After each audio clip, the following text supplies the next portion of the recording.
Bismillahirrahmanirrahim. Assalamualaikum warahmatullahi wabarakatuh. Selamat pagi anak-anakku sekalian. Gimana kabarnya hari ini? Semoga kita semua selalu ada dalam ridhonya Allah Subhanahu wa Ta'ala. Amin. Baik, pada pertemuan kali ini kita akan mempelajari materi bab 1, yaitu alat-alat bersuci. Sebelum kita memulai pelajaran, mari kita berdoa terlebih dahulu agar mendapat keberkahan dari Allah Subhanahu wa Ta'ala. Bismillahirrahmanirrahim. Raditu billahi rabba wa bil islami dina wa bi Muhammadin nabiyya wa rasula. Rabbi zidni ilma warzuqni fahma birahmatika ya arhamar rahimin. Amin.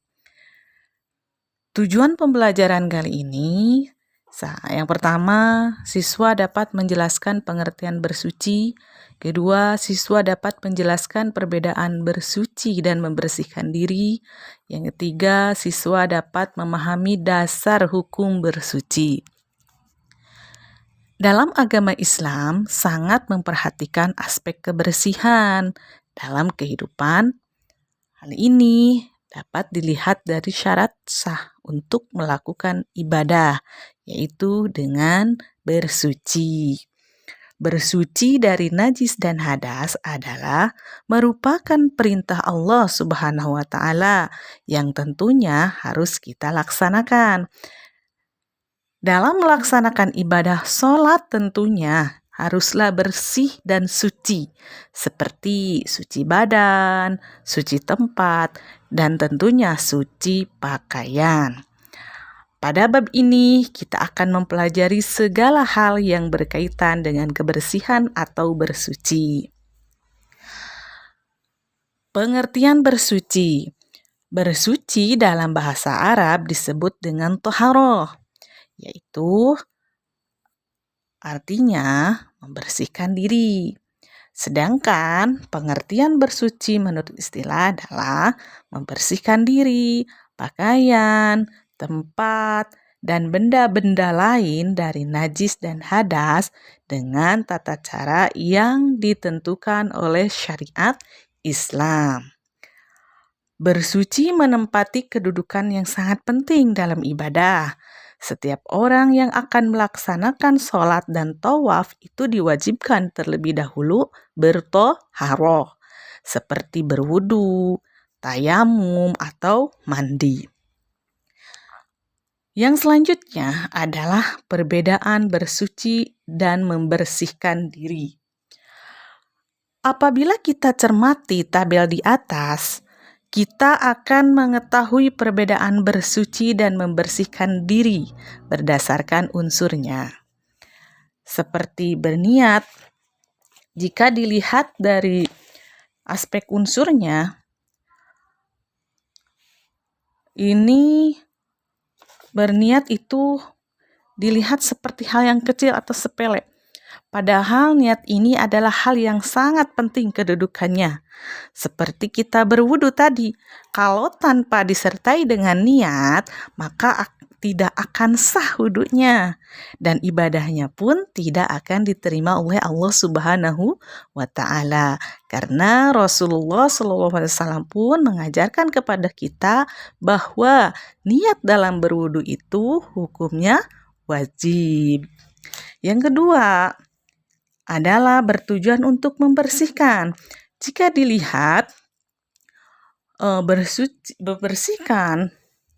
bersuci dan membersihkan diri ini memiliki tujuan yang sama, yaitu sama-sama membersihkan atau sama-sama untuk membersihkan. Itu sama, bersuci untuk membersihkan, kemudian membersihkan diri pun untuk membersihkan. Yang ketiga, unsur yang ketiga ini adalah tata cara diatur oleh syariat Islam melalui ketentuan fikih. Nah, di sini bisa dilihat bersuci itu tentu ada aturannya, ada tata caranya gitu untuk bersuci. Tapi kalau untuk membersihkan diri itu tidak diatur, maksud tidak diatur dan bebas. Karena ketika membersihkan diri itu bisa dimulai dari kalau ketika mandi itu kan bisa gosok gigi dulu, atau membasuh tangan, atau membasuh muka, itu bisa gitu. Yang keempat, mengikuti pola hidup sehat. Nah, di sini juga kita bisa lihat itu sama-sama mengikuti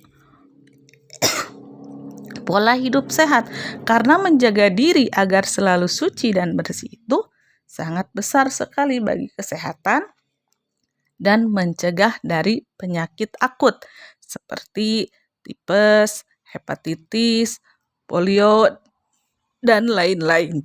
Yang selanjutnya ada pembagian bersuci. Bersuci atau toharoh itu dapat dibedakan menjadi dua. Yang pertama, bersuci lahiriah adalah kegiatan bersuci dari najis dan hadas. Contohnya, membersihkan badan, tempat tinggal, dan lingkungan dari segala bentuk kotoran atau najis. Nah, bersuci lahiriah ini ada dua. Yang pertama, bersuci dari najis, yaitu berusaha untuk membersihkan segala bentuk kotoran yang melekat pada badan atau yang ditempati. Yang kedua, bersuci dari hadas adalah menghilangkan atau membersihkan hadas dengan cara berwudu atau mandi. Kemudian, tadi pembagian bersuci yang kedua adalah bersuci batiniah.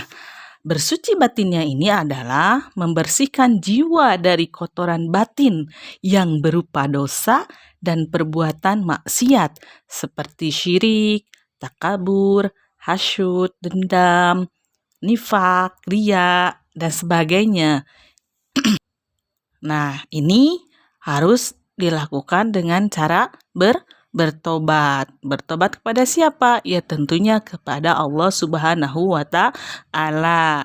Dan tobatnya harus taubatan nasuha. Taubatan nasuha itu berjanji tidak mengulangi perbuatan tersebut atau yang sama seperti yang telah dilakukan. Kemudian yang selanjutnya ada dasar hukum bersuci. Nah, di sini ada di antaranya surah Al-Baqarah ayat 222. Di sana juga ada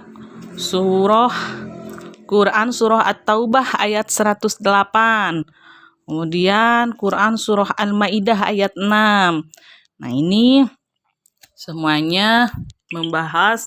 Nah, ayat-ayat ini pun intinya Allah Subhanahu wa Ta'ala sangat menyukai orang-orang yang membiasakan hidup selalu dengan kebersihan diri dan juga dengan bersuci. Allah juga memerintahkan agar setiap muslim itu menjadi contoh bagi yang lainnya. Nah, baik anak-anak, materi untuk kali ini sampai di sini dulu. Mudah-mudahan bermanfaat bagi kita semua. Dan sampai jumpa. Assalamualaikum warahmatullahi wabarakatuh.